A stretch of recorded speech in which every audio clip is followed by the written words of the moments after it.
Hello friends, आज मैं आपको क्लास 10th की साइंस पढ़ाऊंगी।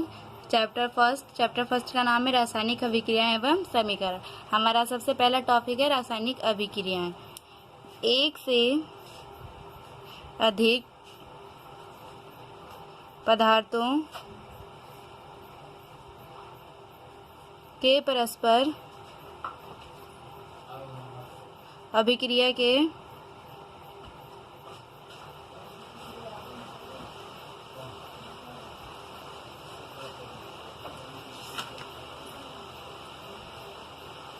पश्चात नए पदार्थों का निर्माण करना रासायनिक अभिक्रिया कहलाता है। एक से अधिक पदार्थों के परस्पर अभिक्रिया के पश्चात नए पदार्थों का निर्माण करना रासायनिक अभिक्रिया कहलाता है। जैसे मैग्नीशियम प्लस 2HCl हाइड्रोक्लोरिक अम्ल की अभिक्रिया कराएंगे तो हमारे पास क्या प्राप्त होगा? MgCl2 प्लस H2 के 2 आयन प्राप्त होंगे। ये क्या है हमारे पास? मैग्नीशियम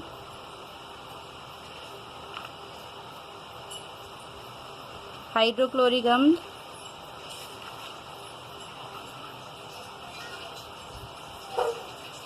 मैग्नीशियम क्लोराइड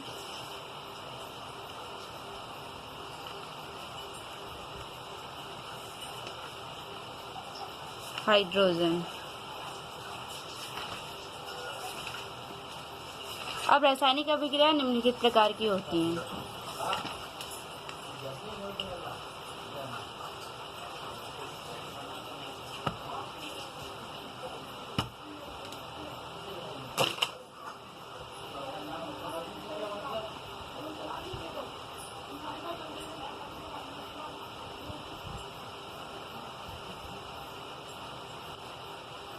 पहली अभिक्रिया है संयोजन अभिक्रिया।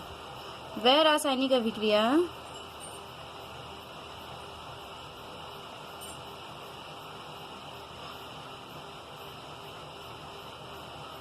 जिसमें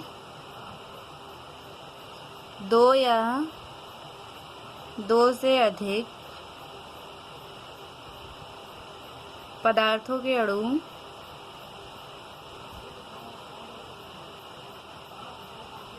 परस्पर जुड़कर केवल एक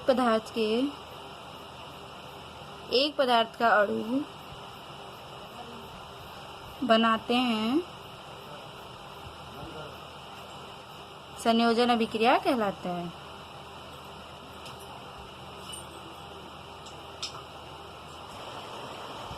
संयोजन अभिक्रिया कहलाती है।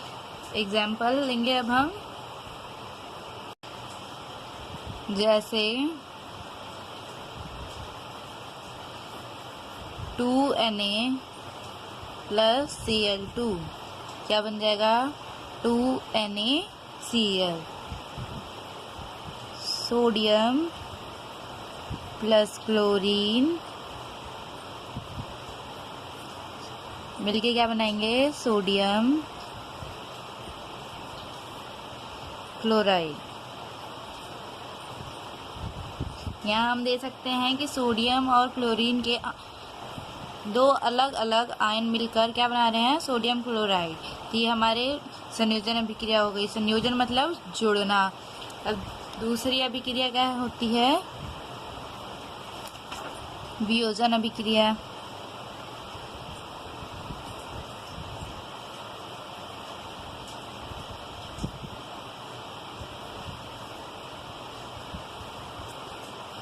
वह रासायनिक अभिक्रिया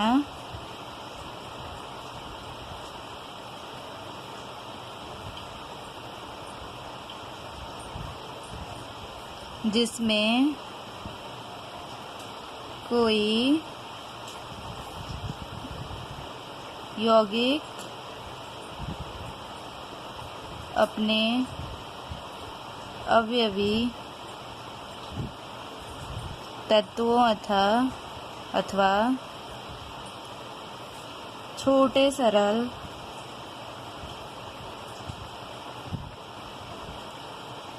यौगिक में वियोजित हो जाता है।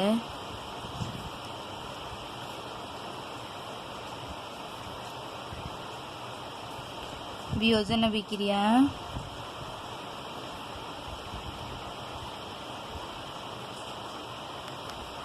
कहलाती है। यह अभिक्रिया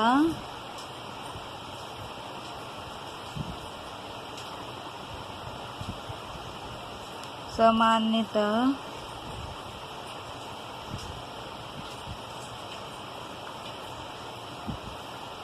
ऊष्मा, प्रकाश अथवा विद्युत धारा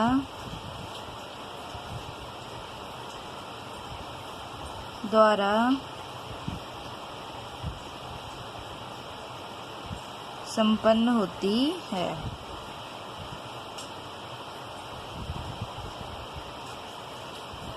वह रासायनिक अभिक्रिया जिसमें कोई यौगिक अपने अवयवी तत्वों अथवा छोटे सरल यौगिक में वियोजित हो जाता है, वियोजन अभिक्रिया कहलाती है। यह अभिक्रिया सामान्यतः ऊष्मा, प्रकाश अथवा विद्युत धारा द्वारा संपन्न होती है। किसी भी रासायनिक अभिक्रिया को तोड़ने के लिए हमें ऊष्मा या प्रकाश या विद्युत धारा की आवश्यकता होती है। वियोजन अभिक्रिया का एग्जाम्पल लेंगे हम, जैसे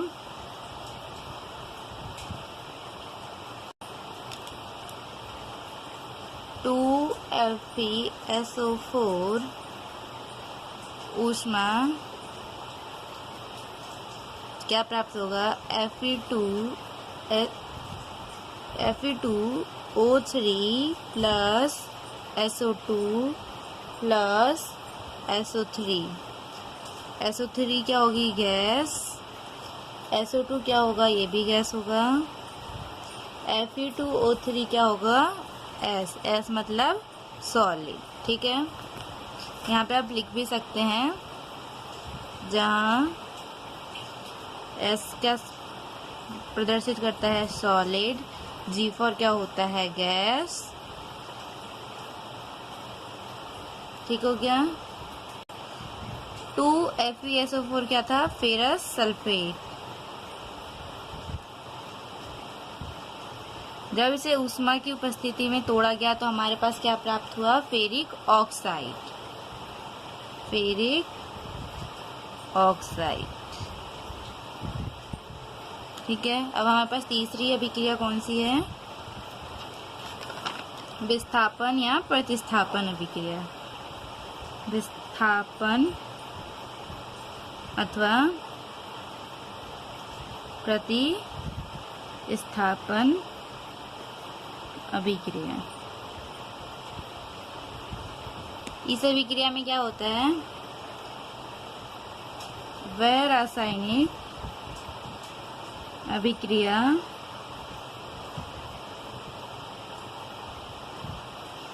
जिसमें किसी यौगिक के अणु किसी एक परमाणु अथवा समूह के स्थान पर कोई दूसरा परमाणु अथवा समूह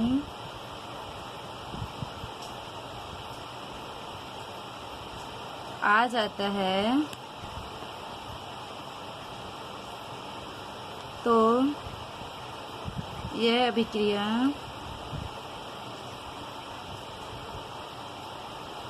विस्थापन अभिक्रिया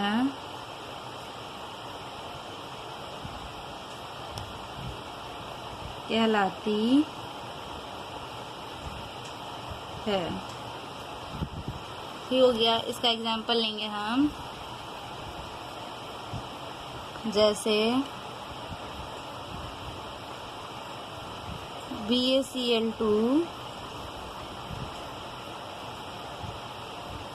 प्लस Na2SO4 की जब अभिक्रिया कराएंगे तो BaCl2 में से Cl2 प्रतिस्थापित हो जाएगा Na2 के साथ, ये दोनों एक साथ जुड़ जाएंगे, BaSO4 एक साथ जुड़ जाएंगे, ये हमारी हो जाएगी विस्थापन अभिक्रिया। ठीक है, BaSO4 प्लस 2NaCl। ठीक हो गया। इसी तरह से एक और एग्जांपल ले सकते हैं, CuSO4 प्लस 2NaOH, तो SO4 NaOH के साथ जुड़ जाएगा, CuOH के साथ जुड़ जाएगा। ठीक हो गया। तो हमारे पास क्या प्राप्त होगा, CuOH का होल ट्वाइस प्लस Na2SO4। ठीक है। अब इसके बाद हमारे पास कौन सी अभिक्रिया आती है, उभय प्रतिस्थापन या द्विविस्थापन अभिक्रिया।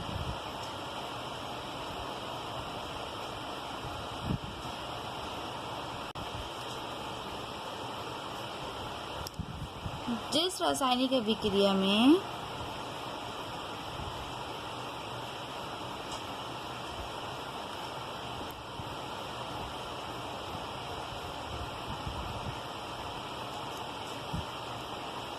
अभिकारकों में अनेक घटकों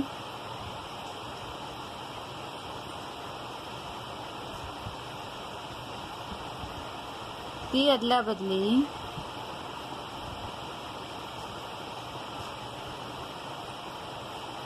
हो जाती है, वह अभिक्रिया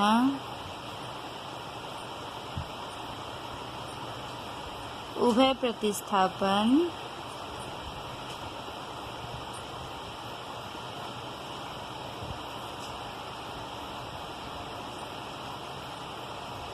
या द्विविस्थापन अभिक्रिया कहलाती है। जैसे एग्जाम्पल ले लीजिए,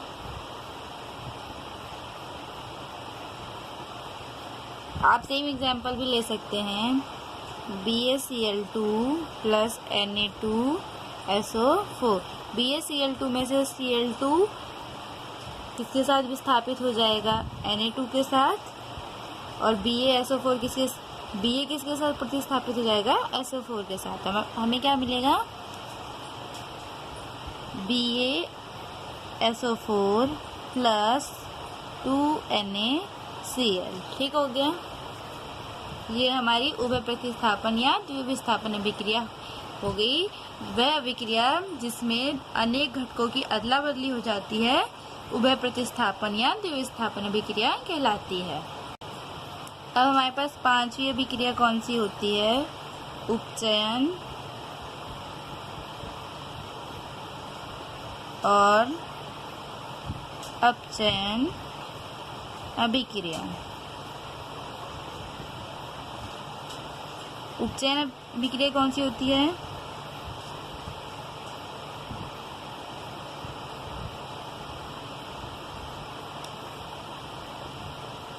वह अभिक्रिया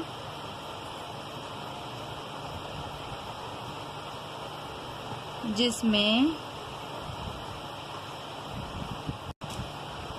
ऑक्सीजन जुड़ता है उपचयन अभिक्रिया कहलाती है।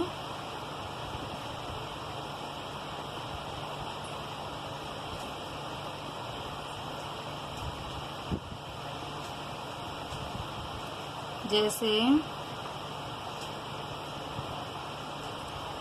S प्लस O2 क्या प्राप्त होगा? SO2। इस अभिक्रिया में हम देख सकते हैं सल्फर ऑक्सीजन के साथ जुड़ा तो हमें मिला SO2। इस अभिक्रिया में ऑक्सीजन जुड़ रहा है इसलिए हुई है उपचयन अभिक्रिया। और अपचयन अभिक्रिया वह होती है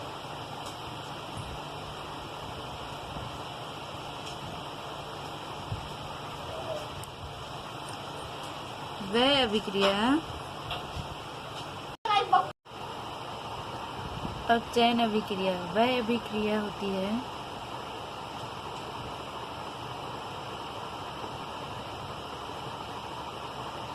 जिसमें ऑक्सीजन की कमी या ह्रास होता है।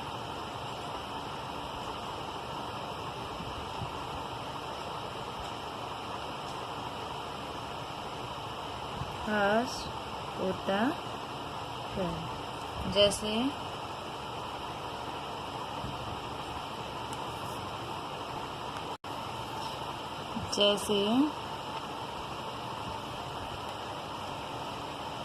CuO प्लस H2, Cu ऐसी रह जाएगा, ऑक्सीजन हाइड्रोजन के साथ जुड़ जाएगा और H2 बन जाएगा। तो यहाँ पे हम देख सकते हैं कि ऑक्सीजन की कमी हो रही है तो ये हमारा अपचयन अभिक्रिया हो गया। अब इसके पश्चात हमारे पास एक अभिक्रिया आती है जिसको कहते हैं रिडॉक्स अभिक्रिया।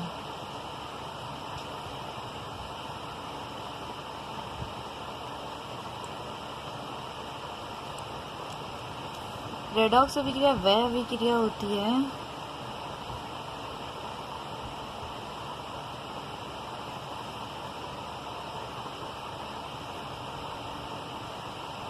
जिसमें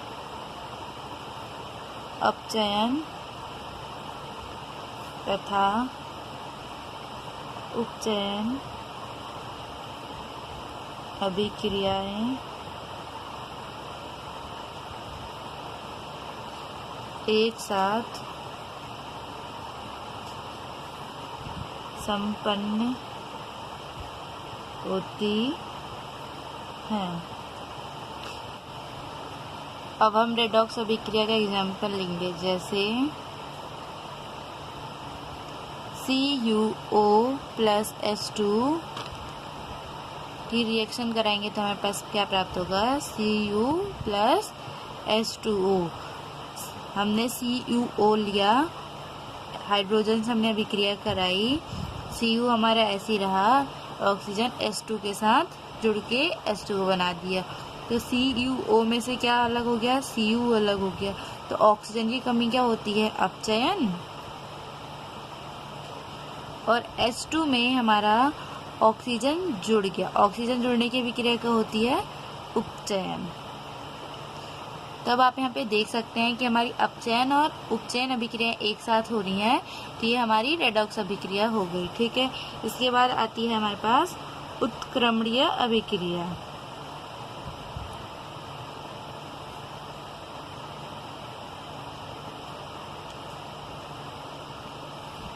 उत्क्रमणीय अभिक्रिया वह अभिक्रिया होती है, वह रासायनिक अभिक्रिया जिसमें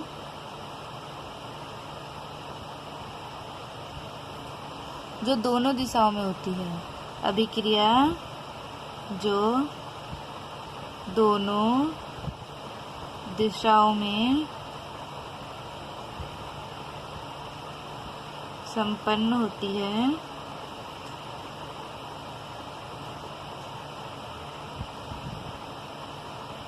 उत्क्रमणीय अभिक्रिया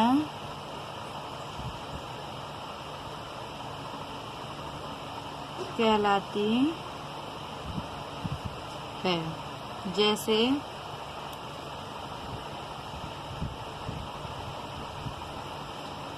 ऊष्मीयवियोजन की अभिक्रिया। ऊष्मीयवियोजन की अभिक्रिया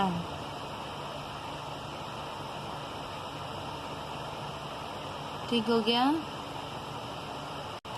मान लीजिए अगर सोडियम क्लोराइड को तोड़ें तो हमें क्या प्राप्त होगा, Na plus plus Cl minus.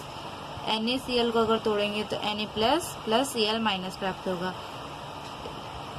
यह उत्क्रमणीय अभिक्रिया है, क्योंकि अगर Na plus plus Cl minus को की अभिक्रिया कराएंगे तो हमें क्या प्राप्त होगा, NaCl।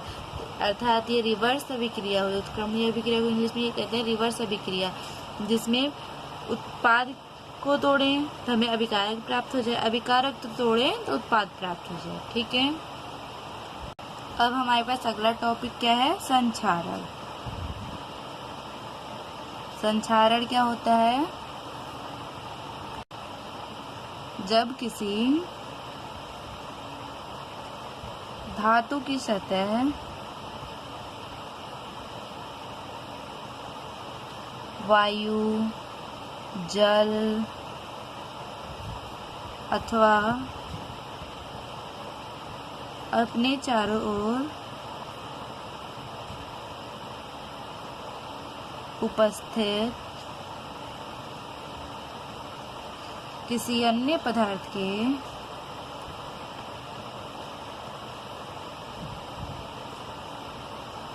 संपर्क में आने से अभिक्रमित हो जाती है,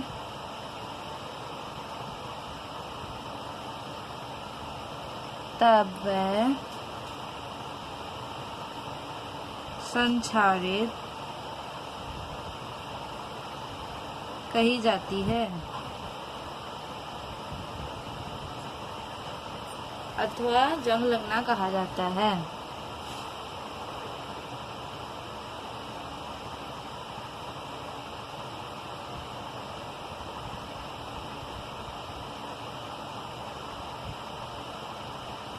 इसी को संक्षारण कहते हैं। जैसे एग्जाम्पल, जैसे लोहे की कील पर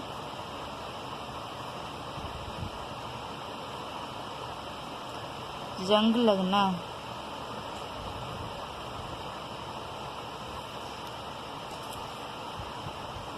अब इसका हम एक्सप्लेनेशन दे सकते हैं। जब लोहे की कील को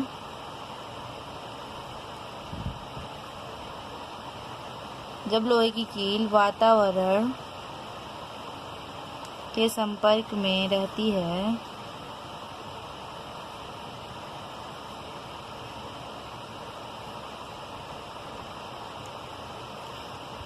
तो उसकी सतह पर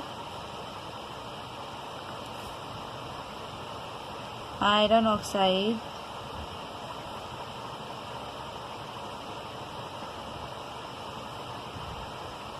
की एक परत बन जाती है।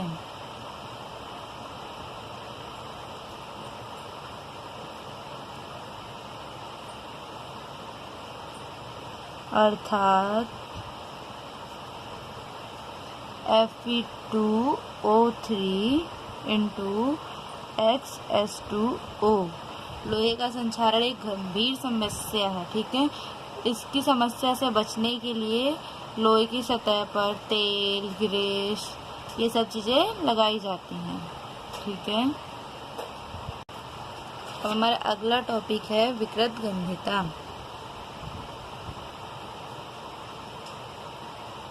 विकृत गंधिता क्या होता है, जब वसा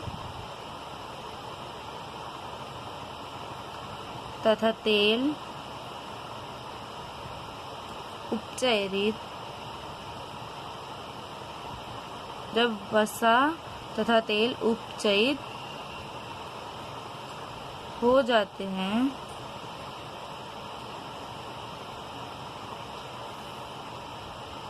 तब ये विकृत गंधी हो जाते हैं। फलस्वरूप इन पदार्थों से गंध तथा स्वाद परिवर्तन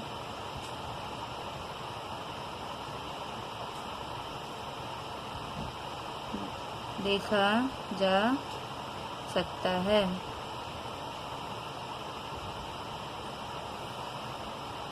खाद्य पदार्थों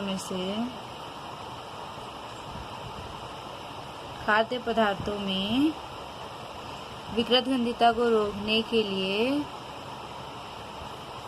प्रतिऑक्सीकारक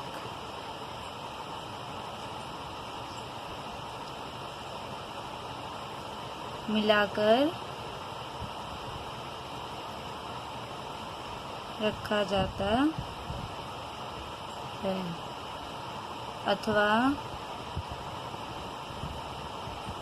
निर्वातित पात्र क्या होते हैं? जिसमें एयर ना जा सके, जिसका ढक्कन बिल्कुल अच्छे से बंद हो सके, वो निर्वातित पात्र में रखा जाता है। अचार के डिब्बों को आपने देखा होगा, बहुत अच्छे से पैक करके रखा जाता है, सील करके रखा जाता है, बिल्कुल उसमें एयर नहीं जानी चाहिए।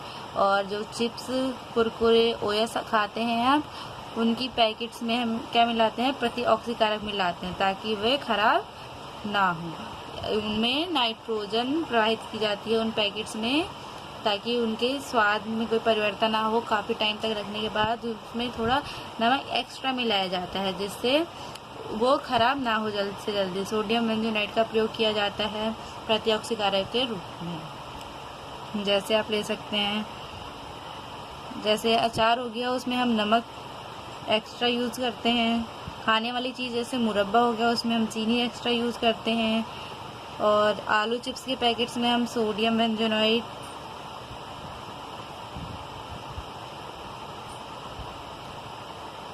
बेंजोनाइट और प्रतिऑक्सीकारक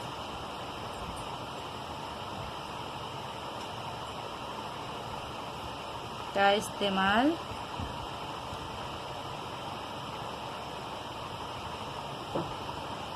किया जाता है।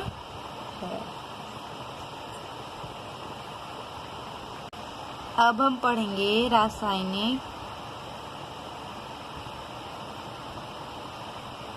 समीकरण को संतुलित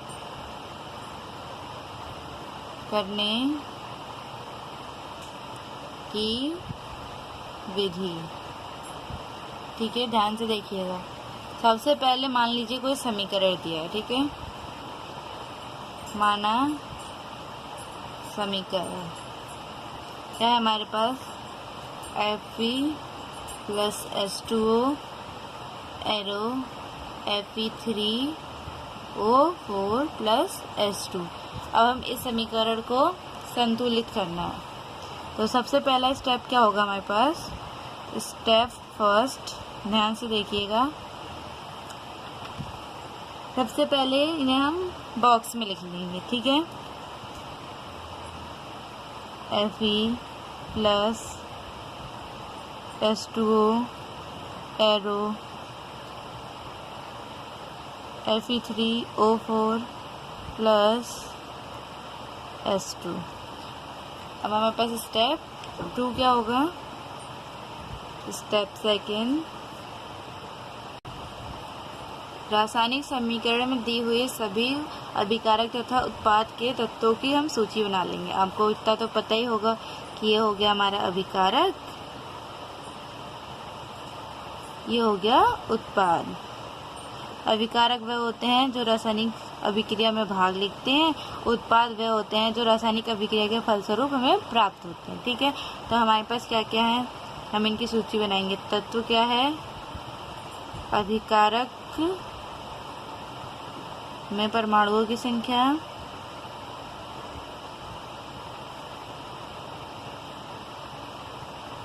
उत्पाद में परमाणुओं की संख्या,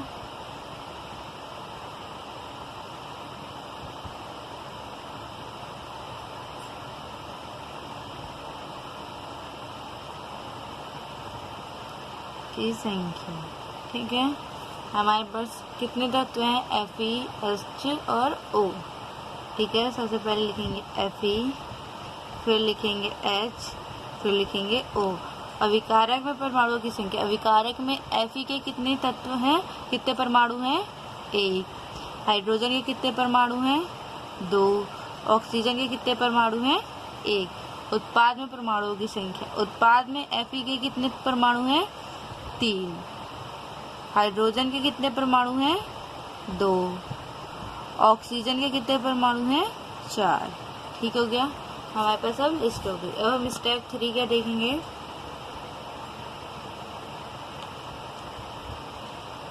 हमें रासायनिक समीकरण को संतुलित करना है। ठीक है, संतुलित करना मतलब अभिकारक और उत्पाद में परमाणुओं की संख्या बिल्कुल बराबर करनी है। ठीक है, सबसे पहले हम उस यौगिक का चयन करते हैं जिसमें परमाणुओं की संख्या सबसे अधिक होती है, अथवा उस तत्व का चयन करते हैं जिसमें परमाणुओं की सबसे संख्या अधिक होती है। यहाँ पे हम देख सकते हैं कि Fe3O4 में परमाणुओं की संख्या सबसे अधिक है। ठीक है, सबसे पहले हम Fe3O4 को संतुलित करेंगे। Fe plus H2O arrow Fe3O4 plus H2O। अब यहाँ पे Fe3O4 को हमें संतुलित करना है, तो सबसे पहले हम ऑक्सीजन को संतुलित करेंगे। यहाँ पे ऑक्सीजन के कितने परमाणु हैं, 4। यहाँ पे ऑक्सीजन के कितने परमाणु हैं, 1। जहाँ पे कुछ नहीं होता वहाँ पे क्या होता है, 1।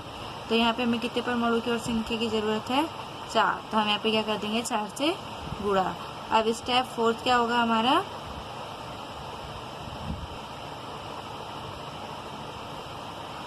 ऑक्सीजन को संतुलित करने के पश्चात हम हाइड्रोजन को संतुलित करेंगे। ठीक है, Fe plus 4H2O arrow Fe3O4 plus H2O। यहाँ पे हाइड्रोजन के कितने परमाणु हो गए, 4 दूनी 8। यहाँ पे कितने हैं, 2। हमें और कितनी की जरूरत पड़ेगी, 4 की। फिर यहाँ पे हम 4 से गुणा कर देंगे। ठीक है, अब हमारा स्टेप 5 क्या होगा,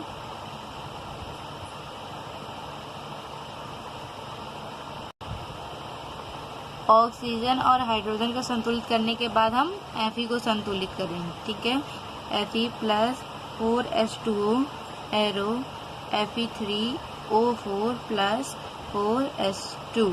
यहाँ पे Fe के कितने परमाणु हैं, 3। यहाँ पे Fe के कितने परमाणु हैं, 1। हमें 3 से गुणा करेंगे तो कितने परमाणु हो जाएंगे, 3। ठीक, अब हम क्या लिखेंगे, अतः प्राप्त रासायनिक संतुलित समीकरण क्या प्राप्त हुई है हमारे पास, 3Fe plus 4H2O arrow Fe3O4 plus 4H2 answer. मैं एक बार दोबारा एक्सप्लेन कर देती हूँ। सबसे पहले हमें जो समीकरण दी होगी उसको हम बॉक्स में लिख लेंगे। फिर स्टेप 2 क्या होगा, तत्व, अभिकारक में परमाणुओं की संख्या, उत्पाद में परमाणुओं की संख्या। तत्व क्या है हमारे पास, Fe, हाइड्रोजन, ऑक्सीजन। अभिकारक में परमाणुओं की संख्या, ये हमारा क्या है, अभिकारक। ये क्या है हमारा, उत्पाद। ठीक, तो अभिकारक Fe में कितने परमाणु हैं हमारे पास, 1। हाइड्रोजन में कितने परमाणु हैं हमारे पास, 2। ऑक्सीजन के कितने परमाणु हैं, 1। अब उत्पाद में देखेंगे, उत्पाद में Fe के कितने परमाणु हैं, 3। हाइड्रोजन के कितने परमाणु हैं, 2। ऑक्सीजन के कितने परमाणु हैं, 4। स्टेप 3 क्या किया हमने, सबसे पहले हम किसको सर्वप्रथम ऑक्सीजन को संतुलित करने पर, क्या है हमारे पास, ऑक्सीजन को संतुलित किया। ठीक, यहाँ पे ऑक्सीजन कितना है 1, यहाँ पे कितना है 4, हम यहाँ पे 4 से गुणा कर देंगे, 4 एकम 4, तो ऑक्सीजन कितने हो गए 4, इधर भी कितने हो गए 4। उसके बाद हम हाइड्रोजन को संतुलित किया, हाइड्रोजन को संतुलित करने पर, और यहाँ पे आप देख सकते हैं हाइड्रोजन कितने हैं, 4 दूनी 8, यहाँ पे हाइड्रोजन कितने बचे 2, यहाँ पे हम 4 से गुणा करेंगे तो 4 दूनी 8, यहाँ पे अब ऑक्सीजन भी संतुलित हो गया, हाइड्रोजन भी संतुलित हो गया। उसके पश्चात आयरन को संतुलित करने पर, अब यहाँ पे हमारे पास आयरन के कितने परमाणु थे 3, यहाँ पे कितने परमाणु हैं 1, तो 1 को 3 बनाने के लिए करना पड़ेगा 3 से गुणा। अब यहाँ पे हम देख सकते हैं कि आयरन के 3 परमाणु हैं, अभिकारक में उत्पाद में भी 3 हैं, अभिकारक में हाइड्रोजन के 8 परमाणु हैं, उत्पाद में भी 8 परमाणु हैं, ऑक्सीजन के 4 परमाणु हैं और उत्पाद में भी ऑक्सीजन के 4 परमाणु। अतः प्राप्त रासायनिक समीकरण क्या हो गई, ये हमारा आंसर हो गया। इसी तरह आप अन्य समीकरण को भी हल कर सकते हैं। इसी तरह आपने एक और क्वेश्चन देखा होगा, क्या,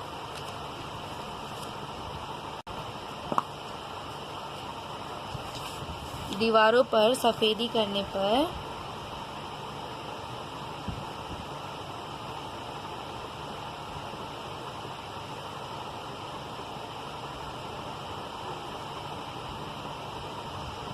चमकना। आप मान लीजिए कोई एक दीवार है, उस पर हमने सफ़ेद चूना कर दिया, उसके 2-3 दिन बाद उस दीवार पे थोड़ी सी चमक आने लगती।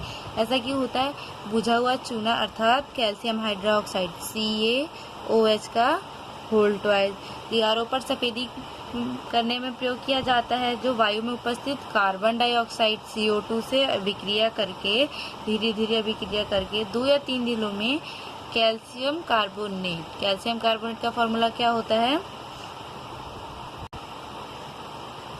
CaCO3 की एक परत बना देता है, जिससे दीवारों पर चमक उत्पन्न हो जाती है। Thank you.